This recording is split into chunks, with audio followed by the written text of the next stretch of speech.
Arrancar un nuevo análisis a fondo siempre es estimulante, sobre todo cuando la misión principal es explorar algo tan crucial como el estado real de las competencias de la población adulta. Ujú. Hoy la intención es no quedarse en la superficie. Hay una tendencia constante a enfrascarse en debates interminables sobre las leyes educativas o el prestigio de ciertas universidades. Pero aquí vamos a ir directamente a las evidencias empíricas. Exacto, a los datos puros. Para ello, ponemos sobre la mesa los exhaustivos informes del PIACAC, que, para quien no lo conozca, es el Programa Internacional para la Evaluación de las Competencias de la Población Adulta. Y, por supuesto, los extensos datos que proporciona la OCDE. El objetivo aquí es ir mucho más allá de los simples titulares alarmistas que suelen aparecer en las noticias. Y fíjate que cuando hablamos de educación, el foco casi siempre apunta hacia los títulos académicos. Se asume que acumular diplomas colgados en la pared es un sinónimo directo de tener una población altamente capacitada. Claro, es la creencia popular. Pero los informes de la OCDE y del PIAC obligan a cambiar la perspectiva. Hay que mirar las habilidades reales y palpables. Los datos duros sobre la competencia matemática y la comprensión lectora revelan panoramas que son sorprendentes. Sobre todo al poner la lupa sobre España, ¿verdad? Sí, especialmente al realizar la comparativa de estas cifras con el resto de Europa y de la OCDE. Lo que emerge de estas páginas son unas paradojas formidables entre el nivel de formación oficial que tiene la gente y las destrezas que realmente aplican luego en su entorno laboral del día a día. Vale, vamos a desgranar esto paso a paso. Porque la cantidad de estadísticas en estos informes es masiva. Hablamos de pruebas cognitivas larguísimas, realizadas a miles de adultos de múltiples países. Evaluados además en dispositivos digitales. Tienen que resolver problemas que imitan la vida real. Eso es como un escáner de cómo funciona la mente de una sociedad una vez que abandona el sistema educativo formal. Empecemos por la realidad de los números, concretamente con la competencia matemática y la posición en la que se encuentra España. Ujú. Los informes estructuran las habilidades en varios niveles de rendimiento. Y para que esto nos une a jerga técnica, hay que definir qué significa estar en la parte baja de la tabla, lo que el informe clasifica como un nivel inferior a 2 en matemáticas. Es decir, el nivel 1 o por debajo. Básicamente, quienes se encuentran en este escalón solo pueden realizar operaciones matemáticas muy simples. Un adulto en este nivel puede sumar o restar con números enteros, puede manejar dinero en transacciones cotidianas muy básicas o quizá entender decimales sencillos. Localizar un dato aislado en un gráfico simple y poco más. Exacto, hasta ahí llega el alcance. Pensemos en un escenario real, que eso siempre ayuda a entenderlo. Si imaginamos una oficina o un entorno de trabajo cualquiera en España con 10 personas elegidas al azar. Quienes están en este nivel 1 tendrían serias dificultades, por ejemplo, si tienen que ajustar las proporciones de los ingredientes en una receta porque de repente hay invitados extra en un restaurante. O si necesitan interpretar un gráfico de ventas donde la información no es 100% explícita. El problema grave aparece en cuanto la tarea requiere varios pasos. O entender información condicional. No logran enlazar diferentes operaciones matemáticas para resolver un problema que cambie de forma dinámica. Y ojo con la estadística central que nos proporciona el PIAC sobre esta franja poblacional. Porque el contraste asusta un poco. A ver, cuéntanos. En España, el 30% de la población adulta obtiene una puntuación igual o inferior a este nivel 1 en competencia matemática. Es una cifra altísima. Un 30%. Sí, e impacta directamente en la economía cotidiana, sobre todo si se pone frente al promedio de la OCDE que se sitúa en el 25%. Hablamos de una diferencia notable en la proporción de adultos que arrastran dificultades serias para procesar información matemática que vaya un milímetro más allá de lo rudimentario. Pues si nos vamos al otro extremo de la balanza hacia la élite matemática, la situación española tampoco da un vuelco positivo. Los informes catalogan los niveles de alto rendimiento como los niveles 4 y 5. Ujú. Las personas que alcanzan estas puntuaciones son capaces de comprender información matemática extremadamente compleja, pueden evaluar datos abstractos, inferir conclusiones a partir de textos densos que contienen mucha información cuantitativa. Razonar sobre afirmaciones complejas. Eso es, y resolver problemas dinámicos adaptándose sobre la marcha si la información cambia inesperadamente. En definitiva, son los perfiles críticos que toda economía necesita para fomentar la innovación tecnológica. Son las mentes que impulsan la resolución de problemas avanzados en cualquier industria de alto valor añadido. Pero al bucear en las fuentes de la OCDE, emerge una brecha española muy particular. Y preocupante. Muy preocupante. La situación de España viene marcada por una polarización negativa. Hay una evidente escasez de población ocupada con niveles altos y, en paralelo, una sobreabundancia en los niveles bajos. Los números precisos reflejan que España tiene entre 5 y 7 puntos porcentuales más de población en los niveles más bajos respecto a la media de la OCDE y de la Unión Europea. Y de forma simétrica tiene entre 8 y 10 puntos porcentuales menos de población en los niveles de alto rendimiento, esos niveles 4 y 5. Es decir, la pirámide de habilidades está completamente achatada por arriba y peligrosamente ensanchada por la base. Totalmente. Fíjate que revisando la documentación aparece un análisis comparativo fascinante sobre cómo interactúan la lectura y las matemáticas a nivel nacional. El informe introduce el concepto de la banda gris. Ah, sí, la correlación estadística. Exacto. Básicamente es una línea que estima cuál debería ser la competencia matemática de una población entera, dado su nivel previo de comprensión lectora. Asume que si un país lee muy bien, debería tener una base matemática correspondiente. Lo fascinante de esto es ver cómo los países rebotan contra esa expectativa. Hay naciones que rompen la estadística por arriba. Se sitúan muy por encima de esa banda gris. El caso de Singapur. Un caso paradigmático. Su rendimiento promedio en matemáticas es muchísimo mayor de lo que predeciría su propia habilidad lectora. El país está hiperoptimizado para el razonamiento numérico. Mientras que en el polo opuesto, hundidos por debajo de la banda gris, aparecen países como Estados Unidos. Efectivamente. Allí el rendimiento en matemáticas es sensiblemente inferior al que se esperaría, teniendo en cuenta sus buenas habilidades lectoras promedio. Conectar esto con la macroeconomía es inevitable. Esta escasez de perfiles matemáticos altos, como se evidencia de forma tan acusada en España, frena en seco la productividad real. Limita muchísimo la capacidad de innovación y reduce la competitividad económica general cuando un país intenta medirse de tú a tú con las economías más avanzadas. Si falta esa base técnica fuerte en los niveles 4 y 5, atraer industrias punteras o fábricas de componentes tecnológicos se vuelve un desafío casi inabarcable. Y ese razonamiento nos empuja de lleno hacia el segundo gran bloque de los datos. Se ha analizado la fotografía general, pero resulta imperativo observar qué sucede cuando toda esta población ficha en su puesto de trabajo el lunes por la mañana. Claro, el peso de la ocupación. La influencia de la ocupación en el mantenimiento de las habilidades es absoluta. Los datos muestran variaciones drásticas en los niveles de comprensión lectora dependiendo estrictamente del tipo de trabajo que ejerza.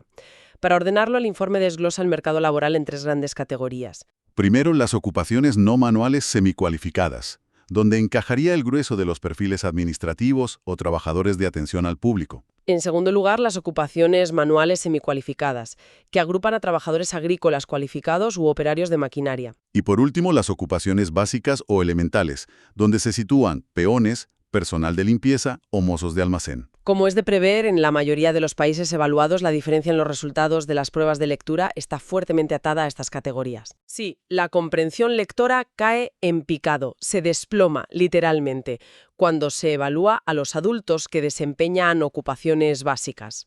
Pero aquí es donde se pone realmente interesante la cosa. Aparece una anomalía en los informes. Mientras que esa caída brusca de habilidades en trabajos elementales es la norma en Occidente, en lugares como Japón o Finlandia, el patrón se rompe. Es un dato curioso. En estos países, los adultos de absolutamente todas las categorías laborales, sin excepción, obtienen puntuaciones relativamente altas en lectura. Y aquí toca ser escépticos y hacer la pregunta incómoda. A ver. Esto rompe la intuición.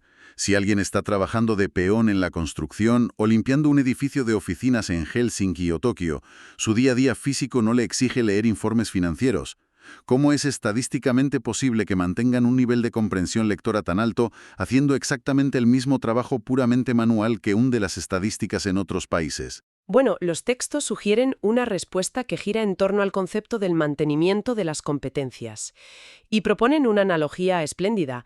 Explican que el cerebro y las habilidades cognitivas de un adulto funcionan exactamente igual que un árbol. Un árbol. Sí, un árbol no crece para siempre solo porque fue plantado en buena tierra hace 10 años. Requiere abono, requiere nutrientes constantes, agua y luz solar todos los días, para mantenerse sano, para que no pierda las hojas y sus raíces sigan firmes. Claro, con el aprendizaje ocurre lo mismo. Exacto. No se congela en el tiempo el día que se recoge el diploma. Exige un mantenimiento diario. Si el entorno laboral o vital de una persona no le exige leer textos diversos o resolver problemas, ese árbol simplemente se marchita. Se atrofia por completo. Y esto ocurre independientemente de si esa persona sacaba matrículas de honor hace 15 años. Si te fijas, ¿qué es lo que más destaca de esta información? Pues diría que el hecho de que el entorno laboral es, en sí mismo, un gigantesco espacio formativo. No solo una fábrica de producción mecánica donde la gente va a gastar su tiempo a cambio de un salario. Pasamos un tercio de nuestra vida adulta trabajando. Si ese entorno no estimula cognitivamente, acaba destruyendo el capital humano que la escuela tardó más de una década en construir. Y esto enlaza de forma impecable con uno de los nudos más complejos del informe.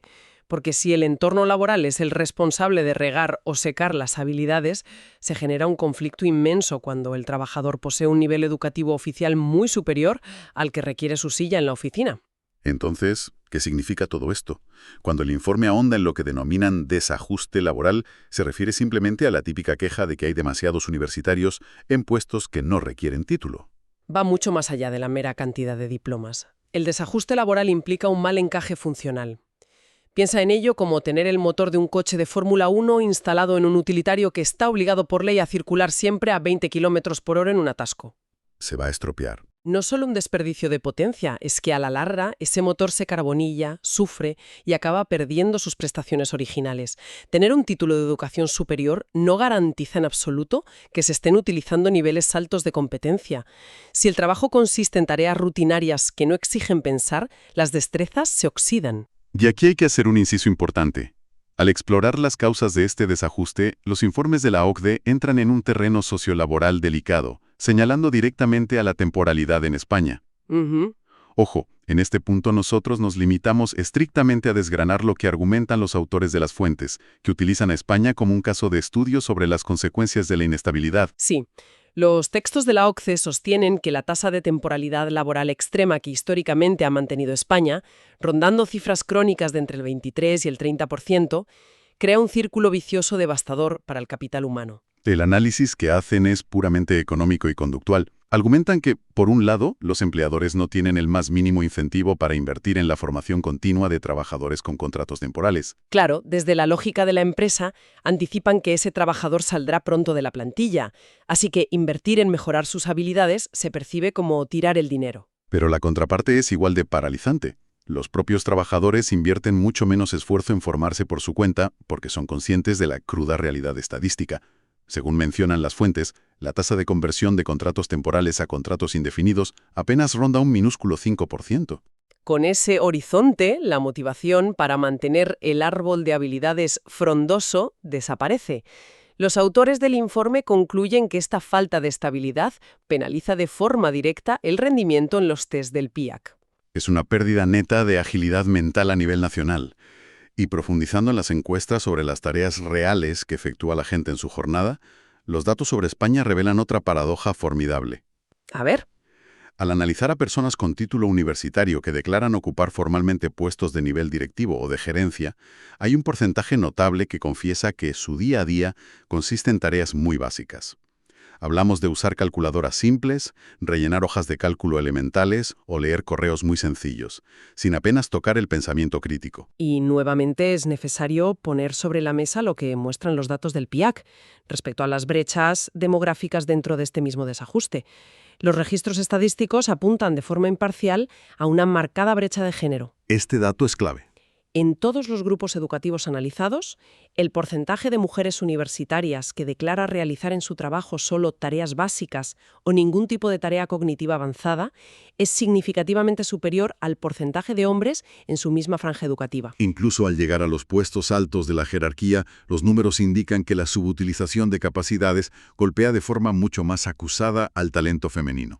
Si conectamos esto con el panorama general, tal y como detallan las fuentes, este no aprovechamiento del capital humano representa una pérdida incalculable de eficiencia económica. Desde luego. No es razonable empujar a toda una generación a una carrera por acumular másteres si el tejido empresarial es incapaz de aprovechar ese talento. Y la estructura del mercado español añade otra capa de dificultad.